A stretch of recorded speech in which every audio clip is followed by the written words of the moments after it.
Assalamualaikum warahmatullahi wabarakatuh. Perkenalkan, nama saya Farhamid Samarda dengan NPM 200-233. Baiklah, di sini saya akan mengambil sebuah kasus tentang Rohingya yang ada di Myanmar. Tolong selamatkan kami. Mungkin hanya kata itu yang bisa dilontarkan oleh masyarakat Rohingya kepada dunia. Repatriasi Rohingya tidak mungkin segera terjadi tanpa adanya koalisi internasional untuk menciptakan kondisi yang kondusif di Myanmar. 2 tahun setelah krisis, warga negara Myanmar yang diberikan perlindungan di kamp-kamp di Cox's Bazar, Bangladesh, telah menyatakan keengganan untuk pulang dengan alasan masalah keamanan.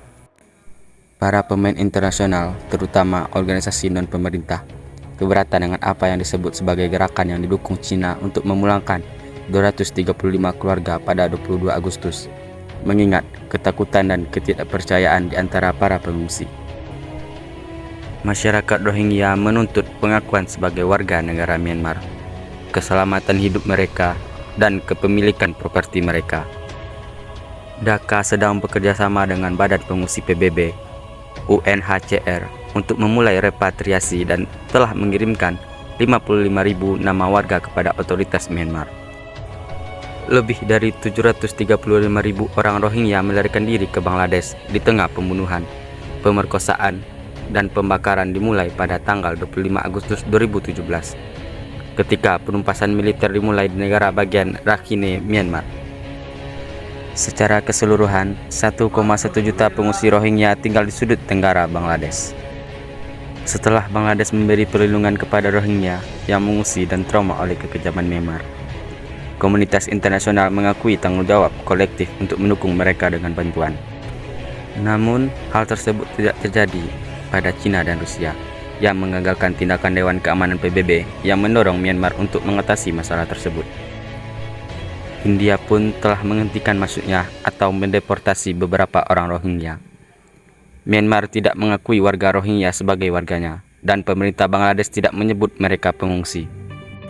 Badan-badan pembangunan menggunakan istilah orang terlantar dari Myanmar untuk mengambil jalan tengah untuk mengidentifikasi kelompok etnis ini. Myanmar yang berada di persimpangan strategis antara Asia Selatan dan Tenggara dianggap sebagai negara dengan potensi ekonomi yang melimpah dengan mineral dan kayu serta potensi untuk pariwisata. Sementara Cina telah menjadi pemain paling berpengaruh dalam perekonomian Myanmar. India juga telah melakukan proyek besar, proyek transportasi multimodal Kaladan di Rakhine, di mana Jepang juga ingin berinvestasi. Lihatlah betapa terpuruknya masyarakat Rohingya akibat penindasan tersebut. Setahun setelah penumpasan yang dilaporkan menewaskan 10.000 warga Rohingya, pasukan keamanan Myanmar membangun ratusan rumah baru di desa Rohingya untuk menampung umat Buddha yang berasal dari luar Rakhine. Altaf Parvez tidak melihat kemungkinan repatriasi Rohingya dalam waktu dekat karena kenyataan mendasar setelah pecahnya perang antara pasukan Myanmar dan pemberontak Angkatan Darat Rakhine.